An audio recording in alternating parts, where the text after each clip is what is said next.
The story of the Polish children in Isfahan, Iran, 1942-1944. During World War II, 1.5 million Polish people, ordinary men, women, and children, were forcibly deported from their family homes in Poland and taken to labor camps in the Soviet Union, where they were to spend the rest of their lives in Siberia. Many died of illness and starvation.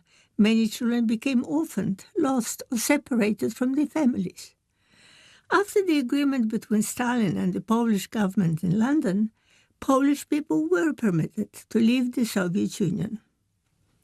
Between the years of 1942 and 1944, over 120,000 Polish people found temporary refuge in the hospitable country of Iran, and for 3 years, up to 2,500 Polish children lived in the very beautiful city of Isfahan.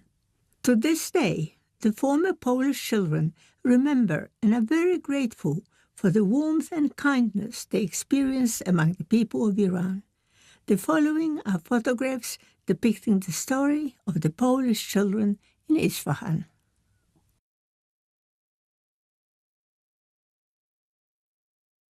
This DVD was compiled from the photographs which belonged to Madam Krystyna Director of Polish Schools in Isfahan, Iran, 1942-1944, by Krystyny Tomaszyk, her daughter, and author of the book Essence. 7th of October, 1943. This is the commemorative plaque inside the French Sisters' Chapel with the picture of the Polish Madonna of Częstochowa, placed on behalf of the Polish children as a thanksgiving for being rescued from the labor camps of the Soviet Union. The designer of the plaque was the artist-painter Mr. Nersesyan. Present at the unveiling was the Minister of Education. Polish children were always encouraged to ask God for blessings for Persian people who were so kind and friendly towards us.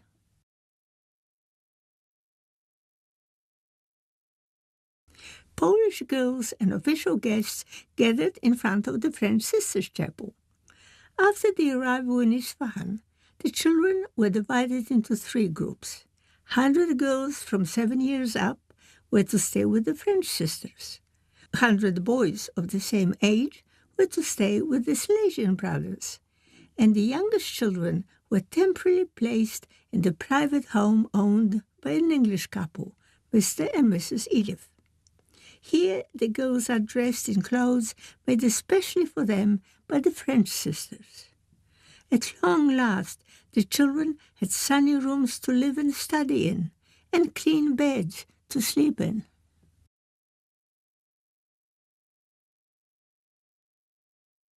The girls in Home 5 were the regional director, the director of the Polish schools in Isfahan, Mrs. Skwarko, and the director of Home 5.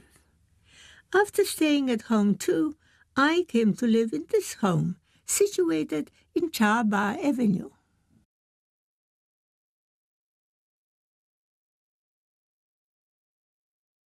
My mother, Mrs. Krystyna Skwarko, who was responsible for bringing the first transport of the Polish children to Isfahan, my brother Stan, and I, Krystyna.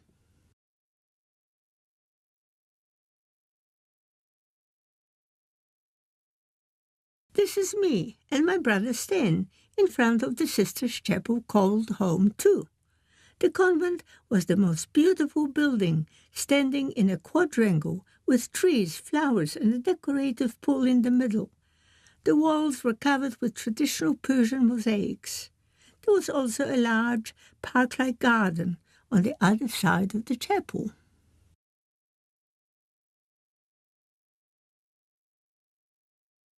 Boys and the personnel in front of Home 1.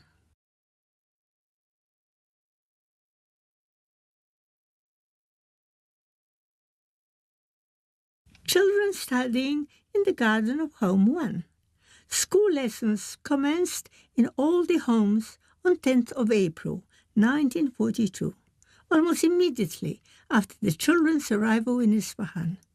It was hoped that beginning a normal life after the children's sufferings and deprivations in the Soviet Union would help them recover their intellectual and psychological health. There were no school books in Polish language, so teachers taught from memory until the books were printed by the Polish army in Palestine.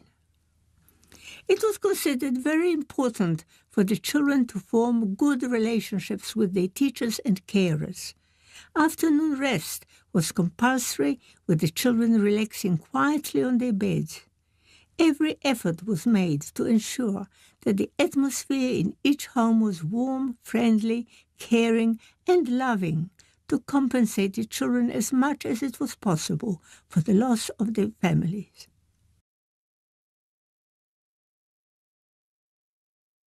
Children are learning to play with a ball.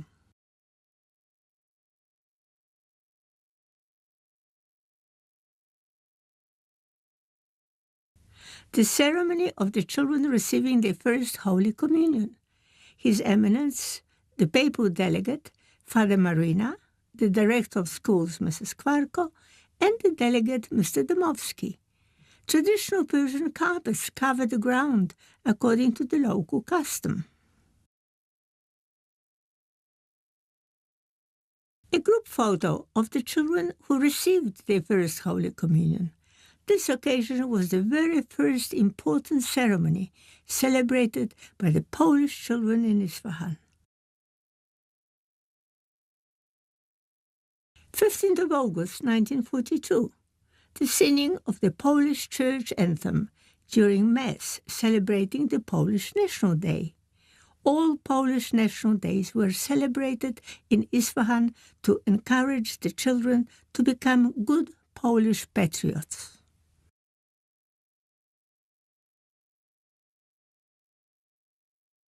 The Polish National Day concert. Home 1 was one of the largest homes and had the largest garden, so all the important occasions were celebrated here.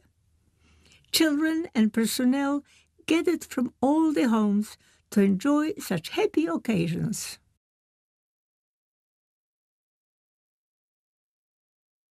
Girl Guides at Home 9, instilling high ideals and principles of the Girl Guide and Boy Scout organization in young people was regarded as very important in teaching children their self-respect, pride, and confidence.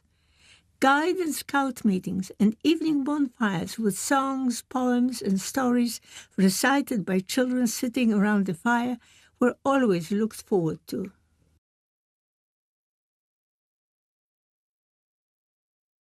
The papal delegate, Archbishop Marina, Home 9.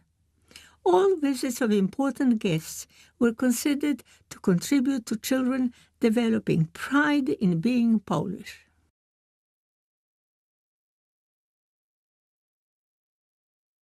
Mrs. Kwarko in the company of the girls and the personnel of Home 6.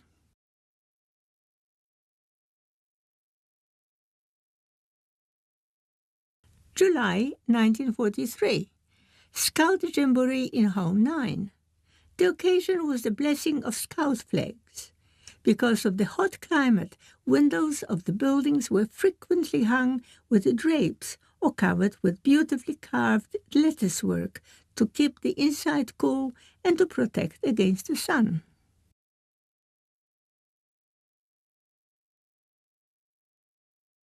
Celebrating the end of the school year, Home 12. In the first row are the Polish dignitaries from Tehran. By the end of 1944, there were up to 2,500 Polish children and 300 Polish personnel living in Polish children's homes in Isfahan. Polish government in exile in London paid for renting the buildings. Each home had its own director, teachers, mainly women because men were in the Polish army, carers, a nurse, an administrative and cooking and cleaning staff. One home served as a sanatorium for sickly children. Although the children were very weak after leaving the Soviet Union and died in their thousands, only 4 children died in Isfahan. The reason for this was the wonderful climate of the city, the care of the personnel, and the friendliness and kindness of the local population.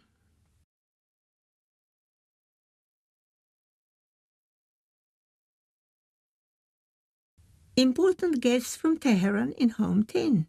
The Minister of Social Welfare and the Director of Schools, Mrs. Kvarko, holding a small child in her arms. All the children in the photograph were either orphans, their parents having had died in the Soviet labor camps, or became lost or separated from their families during the long train journeys.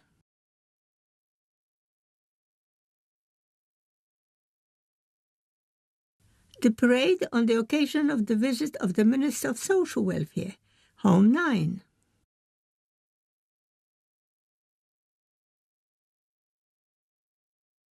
September 1942.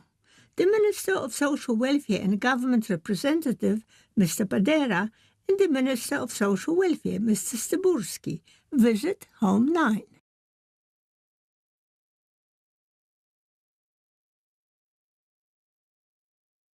The parade during the celebration of the National Day, the Miracle of Vistula, marching at the high school girls.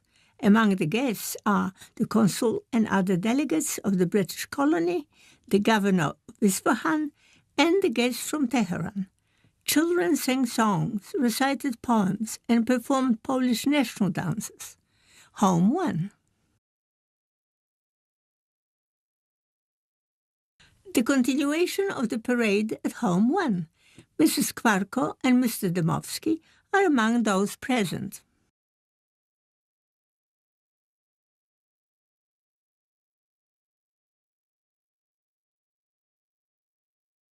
The youngest children from Home 10, the kindergarten, are also taking part in the parade. Some parents, whose wives or husbands died in labor camps, brought their children to the Polish orphanages in the Soviet Union because they did not have the means of supporting them or because they themselves wanted to join the Polish army. Living in groups helped children develop a sense of belonging and reassurance because they all knew what it was like to experience war, hunger, and deprivation, and to lose one's parents. The personnel who looked after the children also had experienced life in the Soviet labor camps and lost members of their own families. They had their own personal unhappiness to cope with. In spite of that, however, all the adults did their best to help the children, and so the children and the adults found themselves helping each other.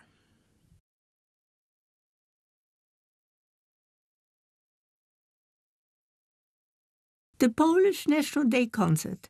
In the middle are the governor of Isfahan with the British consul, the bishop of the Anglican Church and his wife sitting on the governor's right, and members of the Polish delegatura sitting on the governor's left.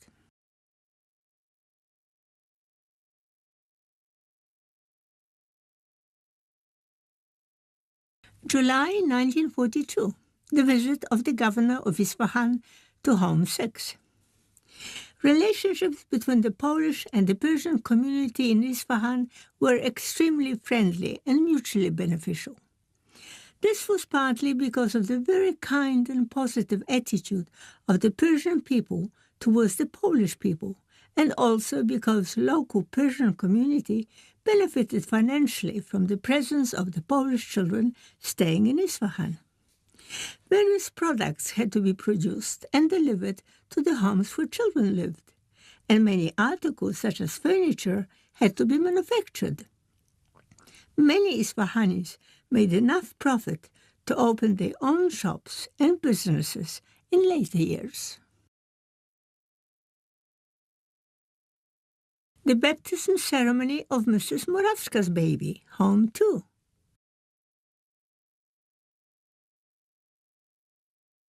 And the dignitaries and Mrs. Kvarko, Home 12.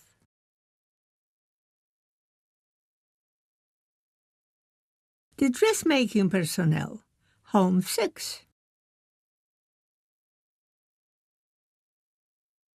And girl guides at home 12. Colonel Ross, who was the public relations officer between the Polish and the British armies in Tehran, was one of the very important visitors to Isfahan, home 1. Professor Kościołowski, with tourists, among them a Red Cross representative, on their way to visit Persepolis, home 9. Professor Kościołowski visiting the kindergarten. Farewell to Mr. and Mrs. Dmowski, who were moving to Tehran.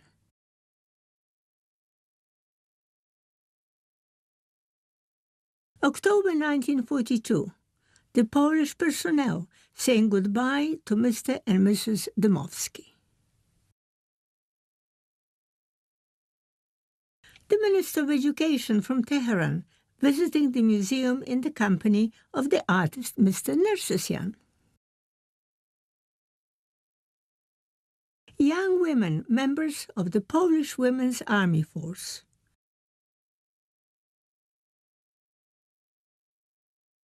Children dressed in Polish national costumes made by the personnel are waiting for the visit of important guests in Isfahan.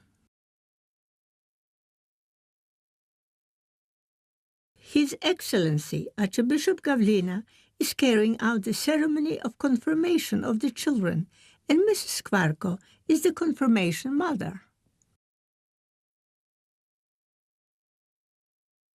A swimming lesson at the public pool in Isfahan.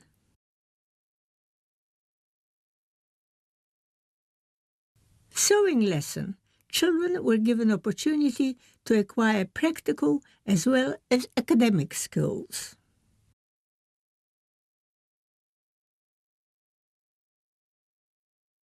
Here is the dressmaking personnel with Mrs. Skwarko and Mr. Dmowski.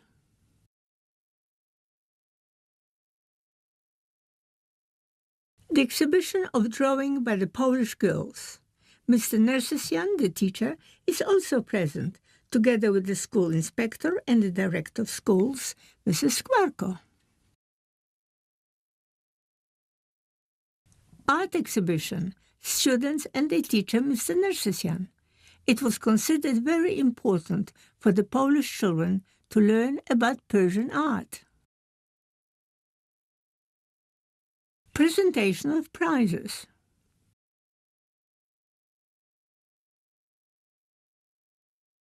Young women learning the art of Persian carpet making. Students were taught carpet making in the traditional Persian style, sitting on wooden boards covered with cushions, tying knots using short pieces of colorful wool, and copying designs off small design boards. Workers were supervised by the Polish personnel, but were taught carpet making by a professional Persian carpet maker. It was hoped that the young women would continue carpet making upon their return to Poland. 3 large 3 by 2 meters and 2 small carpets were made by the young Polish women in Isfahan. One of the large carpets was presented to the Shah of Persia as an expression of gratitude for Persian hospitality. One was presented to the Prime Minister of Britain, Mr. Churchill, and one was presented to General Sikorski, the Polish general and Prime Minister of Polish government in exile in London. Learning to understand Persian art was considered extremely important for the Polish children's future.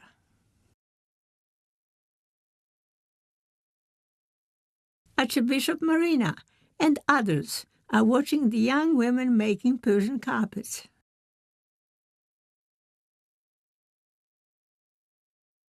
Dignitaries from Tehran, the director of schools, Mrs. Skwarko, and the carpet makers.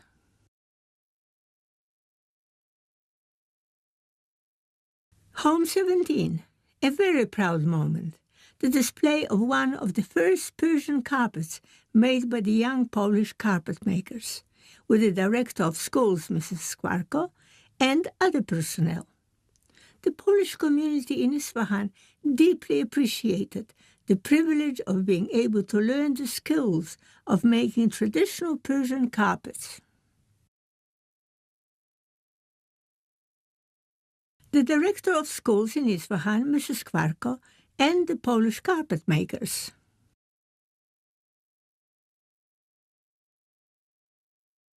Home 5. Visitors and the personnel.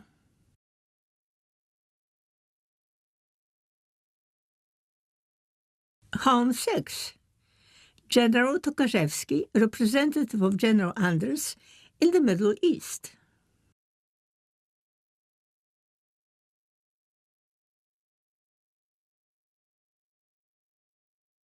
General Tokarzewski visiting Home 15.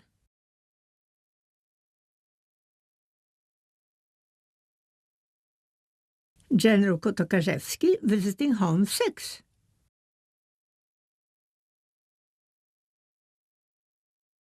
General Tokarzewski and Colonel Borucki, the representative of General Sikorski, who, in 1942, signed the treaty with Stalin, allowing Polish people to leave Soviet prisons and labor camps in return for the Polish men and women forming the Polish army to help Soviets fight the Germans. 1943. General Tokarzewski, Home 9.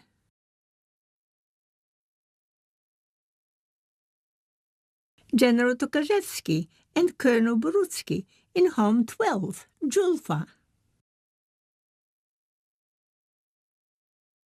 General Tokarzewski with the youngest children in Home 10. The little ones are seen here crowding and hugging an important visitor. The general took them in his arms, but never asked the very obvious question, where are these children's parents? Benefiting from the wonderful living conditions in Isfahan, the children grew quickly and altered in their appearance. When some of the parents were finally able to leave the Soviet Union and have arrived in Isfahan to look for their children, they could not recognize them. Frequently, it was the children who recognized their parents first and ran up to them, calling Mama, Mama.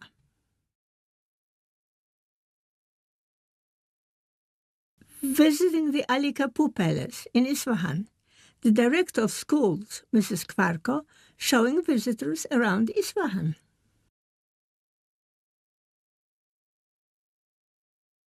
Visitors admiring the view from the terrace of the Ali Kapur Palace.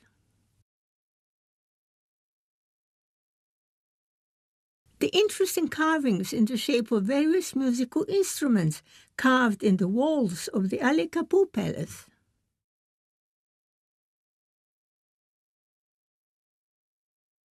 Visiting the Imam Mosque near the Ali Kapur Palace. At the other end of the Maidan is the beautiful bazaar stretching for many kilometers.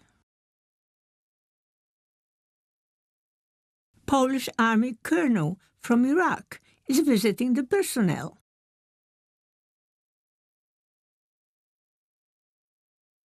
The Minister of Social Welfare visiting Home 7. In 1944, girls from Home 7A and boys from the neighboring Home 7 formed a large proportion of the group of children who finally came to New Zealand in response to the invitation by the New Zealand Prime Minister, Mr. Peter Fraser. The children were to stay in New Zealand only until the end of the World War II and then return to Poland. However, after the war, Poland became one of the satellite countries of the Soviet Union, and the children and the personnel remained in New Zealand.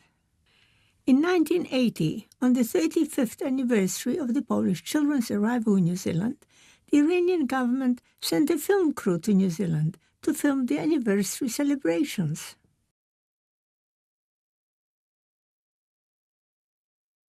Tereshka is presenting flowers to the Minister of Social Welfare, Home 7.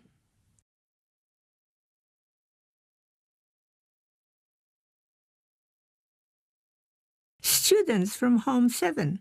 Mrs. Kwarko is sitting in the middle, and I am sitting on the ground, also in the middle.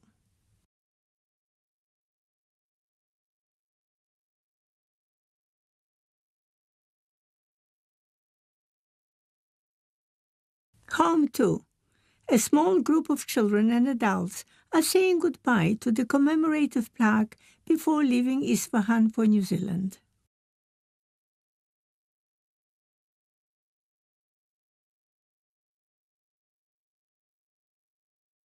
Every Polish child in Isfahan was given a supply card with the list of articles of clothing they were given before departure for New Zealand. When leaving Iran, children carried Polish books in their suitcases, together with their few personal possessions. Later, these books became the basis of the Polish Library, established in the capital city of New Zealand in Wellington.